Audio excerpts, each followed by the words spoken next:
What if Anakin's children were born during the Clone Wars? Let's explore the depths of it in the video. Anakin can hardly believe the news he's hearing, but as he looks at Padme, her eyes lighting up like fireworks as she smiles and nods her head. He knows it to be true.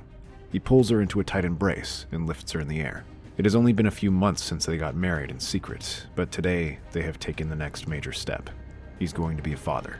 A part of him forgets all about the secrecy and the fact that there is a war raging on, and wishes to just remain there with her. Unfortunately, Padme does not, and she quickly sobers up. Anakin, this is amazing, but we also have to be careful. If word gets out that these are your kids, we can get into serious trouble. I know. What will you tell people? I can say that it was from an old flame. It won't be easy, but I think people will get off our backs about it. Anakin nods, understanding the seriousness of the situation. Although as a senator there is nothing illegal about Padme having kids, claiming to have an extramarital affair is still damaging to her career. A part of him is guilty of having to make her do this, but a part of him is also furious that this needs to be done in the first place. Still, for the moment, he is at peace. But as the next day rolls around, Anakin waves her goodbye as he returns to the front lines. Here, thoughts of children are pushed in the back of his mind as he focuses on defeating the CIS. However, this is a lot harder for Padme.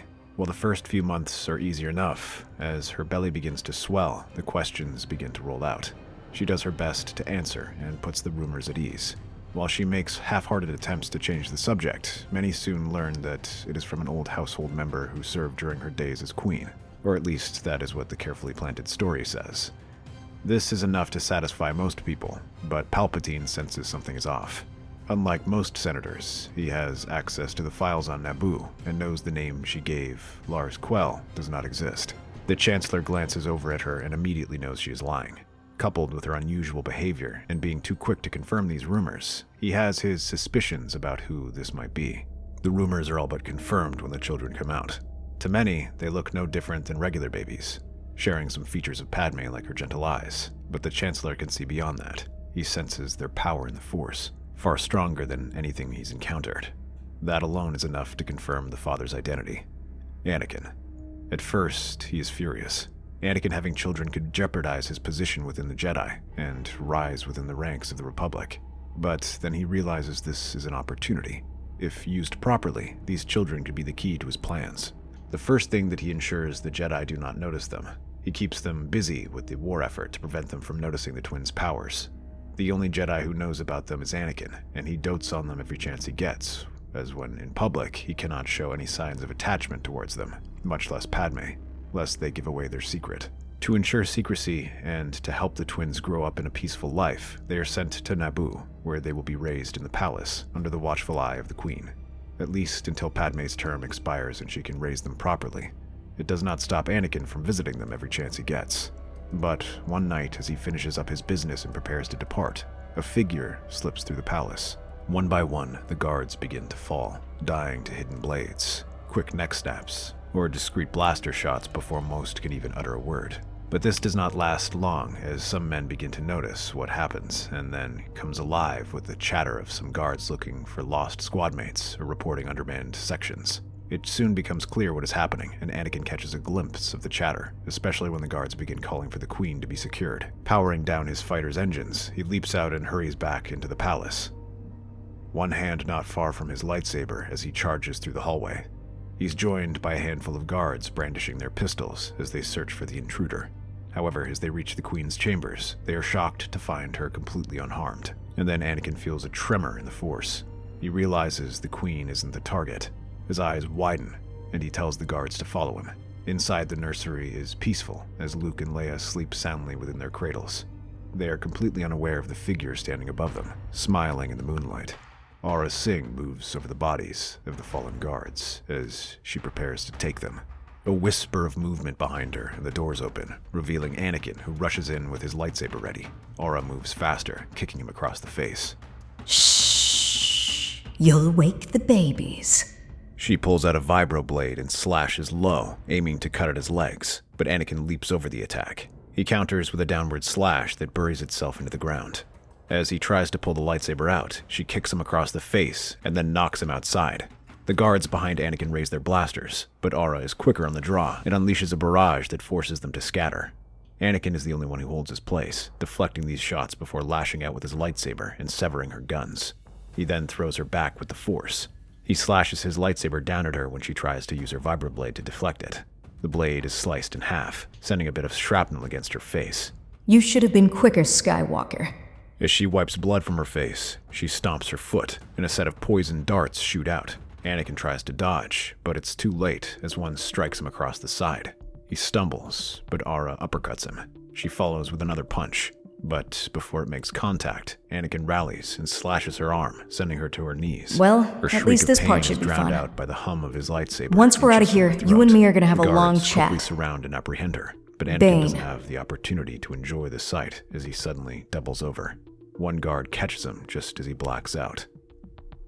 Anakin's eyes flutter open, the sterile white ceiling of the medical bay greeting him. His body is heavy, his senses dulled, but alive, and the guards assure him that Aura Singh is in custody and the children are safe. Anakin turns his head, blinking away the haze. Standing a foot from the bed is Chancellor Palpatine. Padme, the twins, all unharmed, thanks to your heroism once again. However, this attack is troubling. I doubt that the Senate will launch an investigation due to the personal nature of this attack. That is why I wish to speak to you, Anakin. I know it was not by chance that you were here. Chancellor, I don't know what you're... Anakin, give an old man some credit. Leia and Luke are yours. Don't be alarmed, my friend. Your secret is safe with me. I understand how close you are with the Senator, and it is not my place to dictate what you do or whom you love. But I do feel it is my place to warn you of your position. The bounty hunters, the assassins, these threats are ever present, and yet they are not the ones who should concern you most. What do you mean? If you act against them, you will have the law on your side. But the Jedi, Anakin, they will take your children away if they know the truth. Qui-Gon told me your powers in the Force are like nothing he's ever seen. If the Jedi learn you have children, they will test them as well.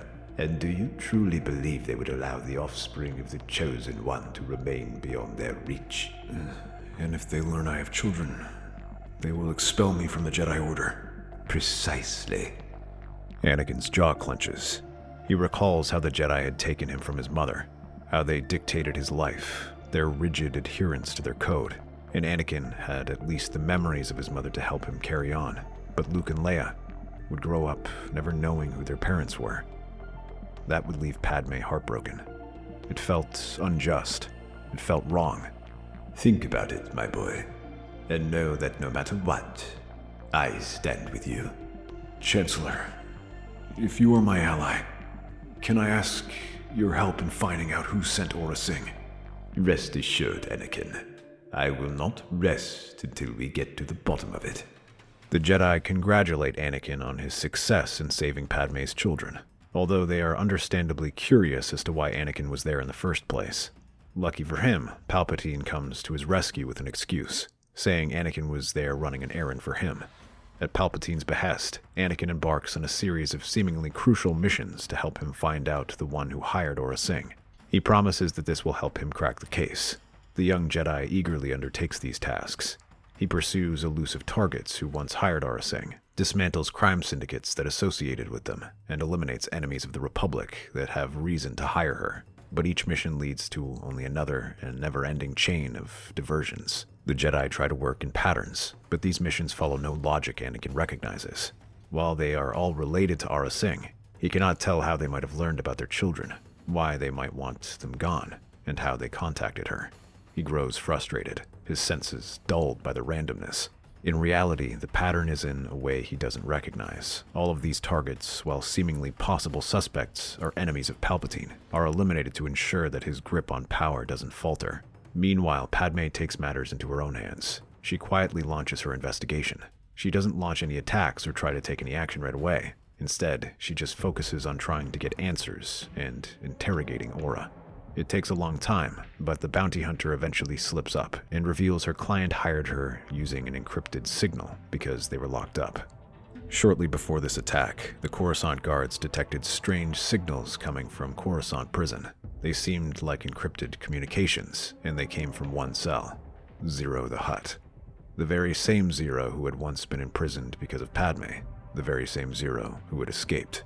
Padme paces the room, her mind racing as she goes over everything she's just uncovered. Across from her, Anakin stands rigid, his hands clenched into fists, his eyes dark with fury. Zero the Hutt was behind it. It makes sense. He used an encrypted signal from Coruscant prison. He has powerful allies, Anakin. This isn't just a simple bounty. No. He's out for revenge. I can't let him get away with this. He prepares to head out the door, but Padme rushes in front of him, slamming it behind her. Where are you going? You can't just storm after him. Let the Jedi or clones handle this. It's too risky if you go alone. Zero already tried once, Padme. He won't stop until our children are dead. I'm not letting someone else handle this. If you act now, the Jedi will suspect something. They'll want to know why this matters so much to you. If you go too far, they might take the children from us. Then let them wonder. I won't sit back while another assassin comes for you. If they succeed, then I won't have children to come home to. I'm sorry, but I have to do this. She looks at Anakin one last time as he pulls the door open and storms out. Palpatine gives him some encouragement and even apologizes for the situation. He says that it is a dark day when the Jedi and Senate must defend the Hutts. A part of him wishes it doesn't have to be this way, but promises he won't stop him. Anakin is touched by this and gives his thanks just as he flies off to Nal Hutta. The stench of corruption is thick in the air as Anakin marches into the grand chambers of the Hutt Council. The grotesque forms of the Hutt clan watch his approach with wary curiosity. His fingers twitch near his lightsaber. Where is Zero? Before the Hutts can respond, two figures step into the room. Anakin stops short, surprised to see Obi-Wan and Quinlan Vos standing between him and the Hutts. A better question is, what are you doing here? The Jedi Council has not authorized this mission. The Hutts have made it clear. Zero is valuable to them. They need his holo diary to recover certain debts. If you act against him, you'll spark a war the Republic can't afford. Please, be patient. Patient? After what Zero just did, I won't back down. I will get to Zero, even if I have to go through you.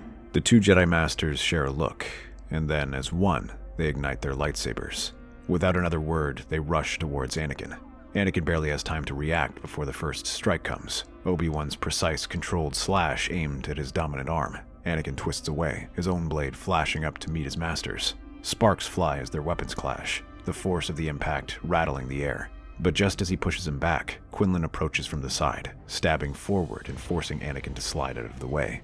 The two coordinate their strikes, hacking and slashing at him, but the young Jedi parries both their strikes and keeps them at bay. He leaps back from another slash and kicks Quinlan back. Rather than be angered, the wild Jedi Master smirks and rushes it forward, unleashing a series of quick but aggressive strikes that forces Anakin to duck and weave. It is a graceful dance that is interrupted by Obi-Wan's attack. The sudden disruption nearly takes Anakin off balance and allows Quinlan to sweep him off his feet. Stay down, Anakin. But rather than listen, he shoves Quinlan back with the Force and slashes at him. Now it's Obi-Wan's turn to go on the defensive as Anakin comes at him. He tries to slash at Anakin's side, but this is quickly beaten back. Anakin expects him to attack again, but instead, Obi-Wan holds his position. He doesn't need to win, only to hold him in place. Cursing, Anakin presses forward, trying to strong-arm him into giving ground. Anakin, you must stop. Only when Zero is dead. He continues to press forward until their lightsabers are locked. Then, Anakin suddenly uses his robotic hand and punches Obi-Wan across the face. He can only give a quick apology as he runs off. Padme creeps through the dimly lit corridors. Beside her, Ahsoka moves with quiet precision, ready to keep her safe from anything. Padme takes a deep breath and prepares herself, knowing that she has taken a huge risk by exposing Anakin's plans. But she couldn't help it. If Anakin went through with this, it would be going down a road where there was no going back. While Obi-Wan distracted Anakin, they could get Zero out. They round a corner, stopping as they see their target, Zero the Hutt, shackled in a reinforced cell, guarded by a handful of Gamorreans.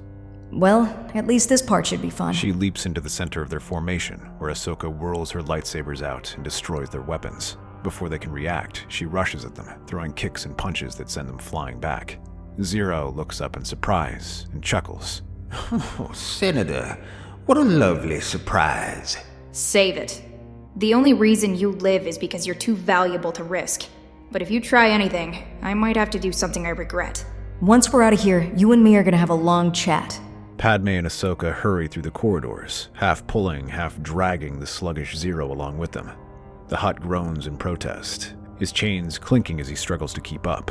But as they approach the exit, a slow clap echoes through the dimly lit passage. Cad Bane steps forward from the shadows, his wide-brimmed hat casting a menacing silhouette. His blaster is already in hand. Bane.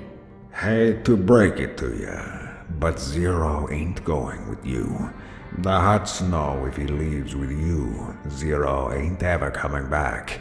So he's not going anywhere. Without warning, he fires. Ahsoka moves forward and deflects those shots. Zero screams and hides behind Padme. No, careful, you loudmouths. You both need me alive. Padme returns fire, turning it into a firefight. Ahsoka focuses on protecting Zero while Padme provides some cover fire. However, she is no match for Bane, who effortlessly dodges her shots and returns fire. One manages to graze his shoulder, but it doesn't stop him from pulling out a second blaster as he continues to lay down fire on them. Ahsoka is hard-pressed to defend against him, especially as he activates his rocket boots and hurls an electrified net, hooking her legs.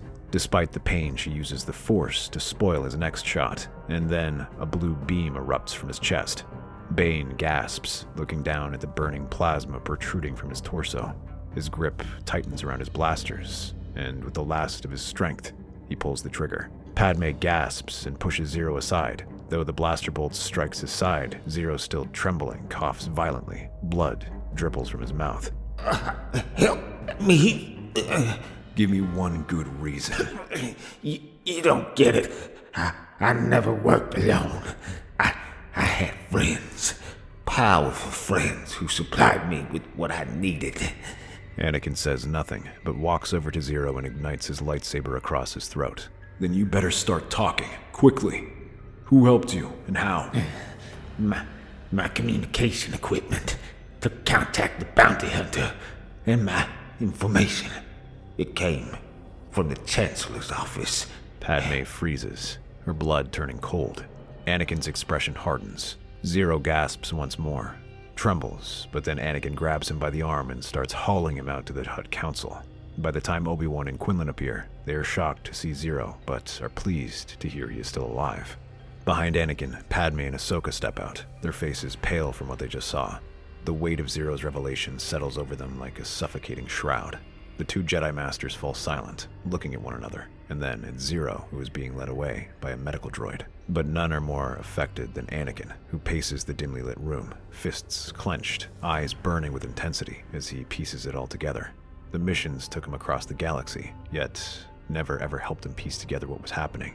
At no point did he ever think Zero might have been involved. Meanwhile, Padme found the truth almost immediately. That's all the confirmation he needs. Once Zero fully recovers, he can provide testimony to the Senate. We can't wait for that. Palpatine has had too much control for too long. He must be confronted. There's another issue. Your actions, Anakin. You've been walking dangerously close to the edge. The Council has noticed. Funny hearing that from you. Don't worry, I have my eyes on the prize. Stopping Palpatine. You can deal with me however you want afterward. That is just what the Council is concerned about. You are letting yourself get consumed by this mission. We're worried that you are getting too involved, too attached. I think a better question is, why aren't you attached? The Chancellor of all people is a traitor. Spare us, young one. There is more to it than politics. Ahsoka gives Anakin a confused look. For a moment, there is silence. Then finally, Anakin speaks. Padme's children are mine. Shock ripples through the room.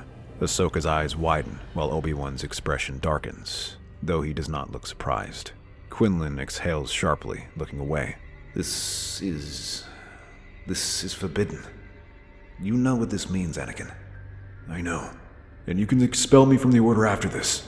But first, I will see Palpatine fall. Anakin, don't talk like that. You're their father, whether you reveal yourself or not. They look up to you. They will follow your example. Don't let your anger consume you. Anakin doesn't respond, merely turning away, his resolve unshaken. But his expression softens ever so slightly. Padme takes the opportunity to pull him close and stares at him. Anakin, don't turn into a monster. Not for our children. Not for me. We can't let the Chancellor get away with this. On that, we agree. The Grand Chamber is silent as the doors slide open. Anakin marches inside. His face is murderous as he glares at the Chancellor. You lied to me. You knew all this time. Anakin, you must understand. I had to do this to make you see what the Jedi were, to see how they were holding you back. Even on the cusp of your victory, they tried to hold you back. You don't know what happened. I do. The Jedi tried to stop you from killing Zero, even as you had him at your mercy. No. He gave me a pretty good reason to spare his life. Without warning, he rushes forward, his lightsaber flashing. Palpatine surges to his feet and unleashes a burst of lightning. Anakin halts mid-stride and blocks the first strike. It scatters around him, blackening the floor. Anakin uses these ashes and hurls them at him. It blows hard against Palpatine, but it doesn't stop him as his lightsaber flashes out and rushes at him. But rather than attacking, Anakin rolls to the side, and when the Chancellor rushes to follow after him, Obi-Wan and Quinlan rush in. He barely turns, halting their attacks. The momentary surprise turns into anger as he sweeps at them. For a moment, Obi-Wan presses his offense. He slashes his lightsaber down and forces Palpatine to block, but then pulls back just as Anakin rams into Palpatine's back. The force of the blow sends him sprawling. However, this is right into Quinlan's lightsaber. The wild Jedi doesn't use a conventional fighting style, but adapts a fierce movement that adapts kicks and punches. This makes it harder for Palpatine to defend against these attacks. He slashes at his stomach and forces the Chancellor to pivot back. Cursing, he throws a burst of lightning, though Quinlan blocks it. But Obi-Wan and Anakin take the opportunity to strike from behind. Palpatine kicks Quinlan aside before turning to the pair. Oh, my dear boy, you still fail to understand. I am the Republic, and you are all traitors. Anakin and Obi-Wan attack in tandem, their strikes powerful yet precise. They trade off attacks, moving from two sides. But while this might push him back, he doesn't break. But Palpatine is faster, stronger. His mastery of the dark side keeps him alive. He spins and twirls, his crimson blade cutting through the air. The blow sends Anakin sliding back. However, instead of knocking him over, he slams his foot on the ground and braces himself. He stops the attack and presses closer back. This is unexpected for Palpatine and allows Obi-Wan to smash into him, using the Force to throw him back. Despite that, he laughs. And you were built by the Senate, and just as quickly, the Senate can unmake you. Palpatine is about to ask how that will happen when he notices something from the corner of his eye and sees a brief wink from a recording device by the doorway. Padme steps forward, holding it up. Already this footage is transmitting to the Senate, who are watching all of this. Palpatine's eyes widen as he glimpses it, and then his surprise turns into anger as he launches himself at him. But before he can land the blow, Ahsoka steps out and halts the attack. She braces herself and slides out of the way as he slashes at her. Obi-Wan takes this opportunity to try and slash at him, scoring a shallow wound across his side. He hisses in pain, but this does not slow him down. Instead, he grabs the Jedi Master and slams him onto the ground. Their lightsabers flash, but Anakin feels a sudden surge of power as he channels into the dark side, and he twists down and drives the lightsaber into Palpatine's hands. He screams in pain as the limbs drop to the ground. Anakin holds it against his throat and prepares to finish him off. It feels so good. But then he recalls what Padme told him. He glances over to her, staring at him in surprise, and then shaking her head. Cursing himself, he knees Palpatine and sends him crashing to the ground. However, there is no escape for the Chancellor, as the recording captures his power and what he's been hiding. The Senate votes to arrest him and strip him of his position. But while that matter is sealed, Anakin faces the consequences of the Jedi Order. Rather than let them remove him from his position, Anakin voluntarily steps down. He says that he has new priorities and will leave without an issue. However, he has one condition. The Jedi will not train his children without him. These are harsh terms, but after seeing how Anakin managed to defeat Palpatine, they reluctantly agree, leaving Anakin to depart with his children back to Naboo, where he raises them with Padme. That's our theory. The Star Wars universe is a galaxy filled with exciting stories and possibilities, and we love exploring them.